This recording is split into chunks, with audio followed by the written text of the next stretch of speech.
ನಮಸ್ಕಾರ ಎಲ್ರಿಗೂ, ಹೇಗಿದ್ದೀರಾ? ಚೆನ್ನಾಗಿದ್ದೀರಾ ಅಂತ ಅನ್ಕೊಂಡಿದ್ದೀನಿ. Welcome back to Bharati Kaur Kannada vlogs. ನೀವು ನೋಡ್ದಂಗೆ ನಾನು ಜಾನ್ವರಿ ಮಂತಿಂದ ವ್ಲಾಗ್ಸ್ನ ಮಾಡೋದನ್ನ ಶುರು ಮಾಡಿದ್ದು. ಅವಾಗ ನಾರ್ತ್ ಇಂಡಿಯಾದ ವಿಂಟರ್ ಸೀಸನ್ ಬಗ್ಗೆನೂ ಸ್ವಲ್ಪ ಡೀಟೇಲ್ಸ್ ಅನ್ನ ಕೊಟ್ಟಿದ್ದೆ, ಎಷ್ಟು ಎಕ್ಸ್ಟ್ರೀಮ್ ಆಗಿರುತ್ತೆ ಚಳಿಗಾಲ ಇಲ್ಲಿ ಅಂತ ಹೇಳ್ಬಿಟ್ಟು. ಮತ್ತೆ ಈಗ ಮಾರ್ಚ್ ಮಂತ್ ಶುರು ಆಗ್ಬಿಟ್ಟಿದೆ. ಇವಾಗಲೇ ನಮಗೆ ಇಲ್ಲಿ ಬಿಸಿಲು ತಡ್ಕೊಳಕ್ ಆಗ್ತಾ ಇಲ್ಲ. ಬೆಳಿಗ್ಗೆ ಮತ್ತೆ ಸಾಯಂಕಾಲ ಮಾತ್ರನೇ ಸ್ವಲ್ಪ ಚಳಿ ಇರುತ್ತೆ ಇಲ್ಲಿ. ಮಧ್ಯಾಹ್ನದಂತೂ ಕಂಟ್ರೋಲ್ ಮಾಡೋಕ್ಕೆ ಆಗಲ್ಲ, ಬಿಸಿಲು ತುಂಬ ಆಗ್ಬಿಟ್ಟಿದೆ. ಮಧ್ಯಾಹ್ನ 1 ಗಂಟೆ ಆಗಿಬಿಟ್ಟಿತ್ತು. ಬೇಗ ಬೇಗ ಮಕ್ಕಳಿಗೆ ಚಪಾತಿ ಮಾಡಿಬಿಟ್ಟು ಲಂಚ್ ಸರ್ವ್ ಮಾಡೋಣ ಅಂದ್ಕೊಂಡಿದ್ದೆ. ನನ್ನ ದೊಡ್ಡ ಮಗ ಬಂದುಬಿಟ್ಟು, ಅಮ್ಮ ಬನಾನಾ ತುಂಬ ರೈಪ್ ಆಗಿಬಿಟ್ಟಿದೆ, ನನಗೆ ಶೇಕ್ ಮಾಡಿಕೊಡು ಅಂತ ಹೇಳ್ದ. ಸೊ ಅದಕ್ಕೆ ಫಸ್ಟು ಬನಾನಾ ಶೇಕ್ ಮಾಡ್ತಾ ಇದ್ದೀನಿ. ಮಕ್ಕಳು ಅವರೇ ಏನಾದರೂ ಕೇಳಿದಾಗ ಬೇಗ ಬೇಗ ಮಾಡಿ ಕೊಡಬೇಕು ಅಂತ ಆಸೆ ಆಗುತ್ತೆ. ಮಿಲ್ಕ್ ಶೇಕ್ ಯಾವಾಗ್ಲೂ ಅವ್ನು ಕೇಳಲ್ಲ, ಈ ಥರ ಮಾಡಿಕೊಡು ಅಂತ ಹೇಳ್ಬಿಟ್ಟು. ಸಡನ್ನಾಗಿ ಕೇಳಿಬಿಟ್ಟ, ನನಗೆ ಆಶ್ಚರ್ಯ ಆಯಿತು. ಆ್ಯಕ್ಚುಲಿ ಹೇಳ್ಬೇಕಂದ್ರೆ ದೊಡ್ಡ ಮಗ ಸ್ವಲ್ಪ ಬೆಳೀತಾ ಇದ್ದಾನಲ್ಲ, ಇವಾಗ 12 ವರ್ಷ ಅವನಿಗೂ ಏನೋ ತಿನ್ನಬೇಕು ಅಂತ ಆಸೆ ಇರುತ್ತೆ. ಬಾಡಿ ಮಸಲ್ಸ್ ಎಲ್ಲ ಸ್ಟ್ರೆಂಥನ್ ಮಾಡಬೇಕಂತ ಮಿರರಲ್ಲಿ ನೋಡಿಕೊಂಡು ಪುಷಪ್ಸ್ ಎಲ್ಲ ಮಾಡ್ತಾ ಇರ್ತಾನೆ. 12 ವರ್ಷಕ್ಕೆ ಇದೆಲ್ಲ ಮಾಡ್ತಾ ಇದ್ದಾನೆ ಇವನು. ಮತ್ತು ಫುಟ್ಬಾಲ್ ಆಡ್ತಾನಲ್ವಾ, ಅದಕ್ಕೆ ಪ್ಲೇಯರ್ಸ್ಗೆ ಮಸಲ್ ಸ್ಟ್ರೆಂತ್ ಇಂಪಾರ್ಟೆಂಟು ಅಂತ ಹೇಳ್ಬಿಟ್ಟು ಅದು ಇದು ಮಾಡಿಸ್ಕೊಂಡು ತಿಂತಾ ಇರ್ತಾನೆ. ತಿನ್ನೋದ್ರಲ್ಲಿ ಮಾತ್ರ ಏನು ಕಾಂಪ್ರಮೈಸ್ ಮಾಡ್ಕೊಳ್ಳಲ್ಲ. ಅವ್ನಿಗೆ ಎಷ್ಟೇ ನಾನು ಬೈದ್ರೂ ಉಗಿದ್ರೂ ತಿನ್ನೋದು ಮಾತ್ರ ಸ್ಕಿಪ್ ಮಾಡಲ್ಲ. ಆ ಥರ ಅವ್ನಿಗೆ ಗೊತ್ತಿದೆ ತಿಂದ್ರೇ ಹೆಲ್ದಿ ಅಂತ ಹೇಳ್ಬಿಟ್ಟು. ಮತ್ತು ಮೊಬೈಲ್ ಯೂಸ್ ಮಾಡ್ತಾನೆ ನಂದು, ಶಾರ್ಟ್ ವೀಡಿಯೋಸ್ ಎಲ್ಲ ನೋಡೋದಕ್ಕೆ. ಅದರಲ್ಲಿನೂ ಫುಡ್ ವೀಡಿಯೋಸು ಮತ್ತು ಫುಟ್ಬಾಲ್ ವೀಡಿಯೋಸು ಇದೆರಡೇ ನೋಡೋದು. ನಾನು ವ್ಲಾಗ್ಸ್ ಮಾಡಿಕೊಂಡು ಬೇರೆ ಯಾರ್ದಾದ್ರು ವ್ಲಾಗರ್ಸ್ದು ವ್ಲಾಗ್ಸ್ ನೋಡೋಣ ಅಂತ ತೆಗೆದ್ರೆ ನನಗೆ ರೆಕಮೆಂಡೇಷನು ಫುಟ್ಬಾಲ್ ವೀಡಿಯೋಸೇ ಬರ್ತಾ ಇರುತ್ತೆ ಮತ್ತು ತಿಂಡಿಗಳ ವೀಡಿಯೋಸೇ ಬರ್ತಾ ಇರುತ್ತೆ, ಅದೂ ಹಿಂದಿ. ಇವಾಗ ನಾನು ಕನ್ನಡ ವೀಡಿಯೋಸ್ ಮಾಡ್ತಾ ಇರೋದು, ನನಗೆ ಹಿಂದಿ ರೆಕಮೆಂಡೇಷನ್ ವೀಡಿಯೋಸ್ ಬರ್ತಾ ಇರುತ್ತೆ. ಅದು ಚಿಕ್ಕ ಮಗ ನನ್ನ ಮೊಬೈಲ್ ತೊಗೊಂಡ್ಬಿಟ್ಟು ಗೇಮ್ಸ್ ಆಡೋದನ್ನ ವೀಡಿಯೋಸ್ ನೋಡ್ತಾ ಇರ್ತಾನೆ, ಅದು ನನಗೆ ರೆಕಮೆಂಡೇಷನ್ ಬರ್ತಾ ಇರುತ್ತೆ.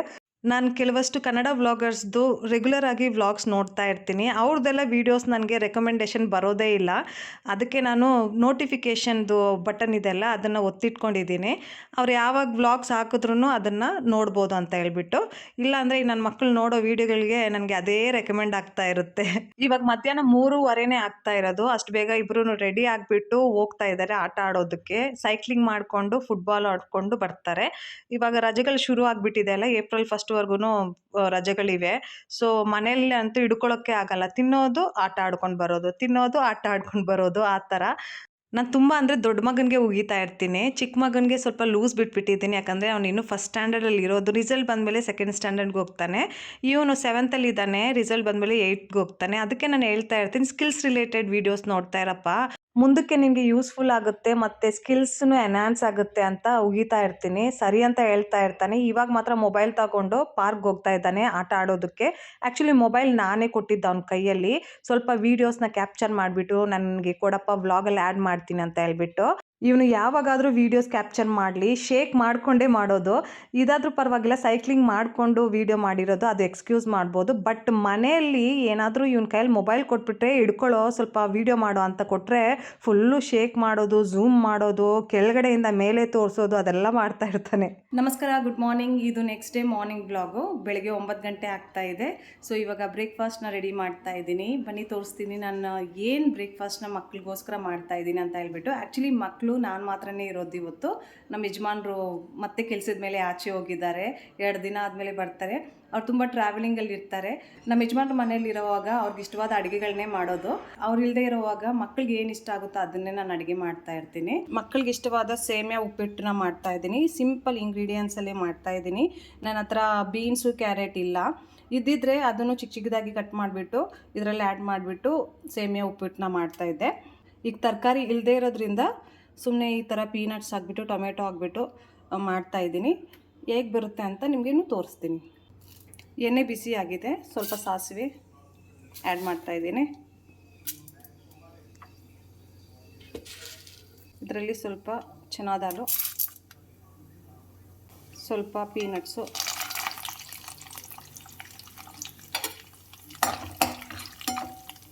ಈಗ ಕಟ್ ಮಾಡಿ ಇಟ್ಕೊಂಡಿರೋ ಈರುಳ್ಳಿ, ಹಸಿಮೆಣ್ಸಿನ್ಕಾಯಿ, ಒಂದೇ ಒಂದು ಒಣಮೆಣ್ಸಿನ್ಕಾಯಿ ಆ್ಯಡ್ ಮಾಡಿಬಿಟ್ಟು ಚೆನ್ನಾಗಿ ಹುರ್ಕೊತಾ ಇದ್ದೀನಿ. ಆ್ಯಕ್ಚುಲಿ ನನಗೆ ಒಣಮೆಣ್ಸಿನ್ಕಾಯಿ ಇದರಲ್ಲಿ ಸಿಕ್ಕಿದ್ರೆ ಅಂತೂ ತುಂಬ ಚೆನ್ನಾಗಿ ಅನಿಸುತ್ತೆ. ಸೊ ನನಗೋಸ್ಕರನೇ ಸ್ಪೆಷಲಾಗಿ ಇದರಲ್ಲಿ ಒಣಮೆಣ್ಸಿನ್ಕಾಯಿ ಆ್ಯಡ್ ಮಾಡ್ಕೊಂಡಿರೋದು.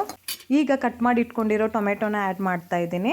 ಇದು ಸ್ವಲ್ಪ ದೊಡ್ಡ ಸೈಜ್ ಟೊಮೆಟೊ ಆದ್ದರಿಂದ ಒಂದೇ ಒಂದನ್ನು ಮಾತ್ರ ಆ್ಯಡ್ ಮಾಡ್ತಾ ಇದ್ದೀನಿ. ಮೀಡಿಯಮ್ ಸೈಜ್ ಆದರೆ 2 ಹಾಕ್ತೀನಿ, ಚಿಕ್ಕದಾದರೆ 3 ಹಾಕ್ಬಿಡ್ತೀನಿ. ಆ್ಯಕ್ಚುಲಿ ಈ ಸೇಮಿಯಾದಲ್ಲಿ ಟೊಮೆಟೊ ಹಾಕಿದ್ರೆ ತುಂಬ ಟೇಸ್ಟಿಯಾಗಿ ಬರುತ್ತೆ. ಸೊ ಅದಕ್ಕೆ ಒಬ್ಬೊಬ್ರು ಹಾಕಲ್ಲ, ಅದು ನಾನು ಆ್ಯಡ್ ಮಾಡ್ತೀನಿ ಚೆನ್ನಾಗಿರುತ್ತೆ ಅಂತ ಹೇಳ್ಬಿಟ್ಟು. ಟೊಮೆಟೊ ಆಗಿದ ತಕ್ಷಣ ಸ್ವಲ್ಪ ಉಪ್ಪು ಅರಿಶಿನ ಹಾಕ್ಬಿಟ್ಟು ಚೆನ್ನಾಗಿ ಎಲ್ಲನೂ ಮಿಕ್ಸ್ ಮಾಡಿಕೊಂಡು ಒಂದು 5 ನಿಮಿಷದವರೆಗೂ ಕುಕ್ ಮಾಡ್ಕೋಬೇಕು.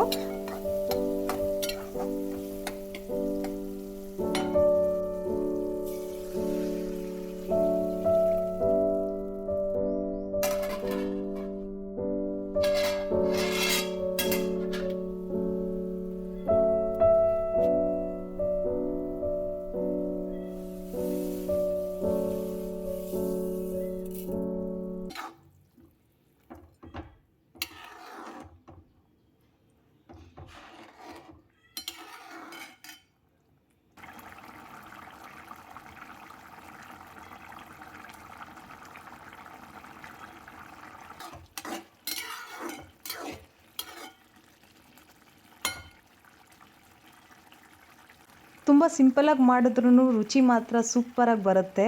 ಇದರಲ್ಲಿ ಸ್ವಲ್ಪ ನಿಂಬೆ ರಸನೂ ಆ್ಯಡ್ ಮಾಡಿದ್ದೀನಿ, ಅದರಿಂದನೂ ಇದ್ರದ್ದು ಫ್ಲೇವರು ತುಂಬ ಎನ್ಹ್ಯಾನ್ಸ್ ಆಗುತ್ತೆ. ಮತ್ತು ಲಾಸ್ಟಲ್ಲಿ ಕೊತ್ತಂಬರಿ ಸೊಪ್ಪು ಆ್ಯಡ್ ಮಾಡಿದ್ರೆ ಅಂತೂ ಇದ್ರದ್ದು ಫ್ಲೇವರು ರುಚಿ ನೆಕ್ಸ್ಟ್ ಲೆವೆಲ್ ಆಗಿಬಿಡುತ್ತೆ. ನಿಮಗೂ ಈ ಸೇಮಿಯಾ ಉಪ್ಪಿಟ್ಟು ಇಷ್ಟ ಆದರೆ ಕಾಮೆಂಟ್ ಮಾಡಿ ತಿಳಿಸಿ.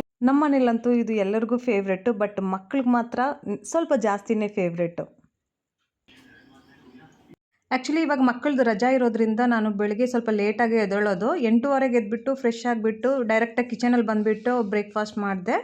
ಇವಾಗ ಅವ್ರು ತಿಂದುಬಿಟ್ಟಿದ್ದಾರೆ. ಪಾತ್ರೆ ಎಲ್ಲ ಸಿಂಕ್ಗಾಗಿ ಇಟ್ಟಿದ್ದೀನಿ, ಪಾತ್ರೆನೂ ತೊಳಿಬೇಕು. ಇವಾಗ ಮನೆ ಗುಡಿಸ್ತಾ ಇದ್ದೀನಿ, ಒರೆಸ್ಬೇಕು, ಮತ್ತು ಮಿಷಿನಲ್ಲಿ ಬಟ್ಟೆ ಹಾಕಬೇಕು, ತುಂಬ ಕೆಲಸ ಇರುತ್ತೆ.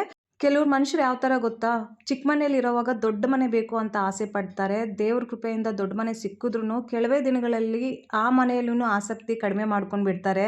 ಯಾಕಂದರೆ ಅವ್ರದ್ದು ಇಂಟ್ರೆಸ್ಟೇ ಡಿಫ್ರೆಂಟಾಗಿರುತ್ತೆ. ಮನೇಲಿ ಕೆಲ್ಸದವ್ರು ಇದ್ರೂ ಮನೇನ ಅಚ್ಚುಕಟ್ಟಾಗಿ ಮೇಂಟೈನ್ ಮಾಡಿಸ್ಕೊಳ್ಳಲ್ಲ. ಅವ್ರಂತೂ ಮಾಡಲ್ಲ, ಕೆಲ್ಸದವ್ರ ಹತ್ರನೂ ಹೇಳಿ ಮಾಡಿಸ್ಕೊಳ್ಳೋದು ಇಲ್ಲ.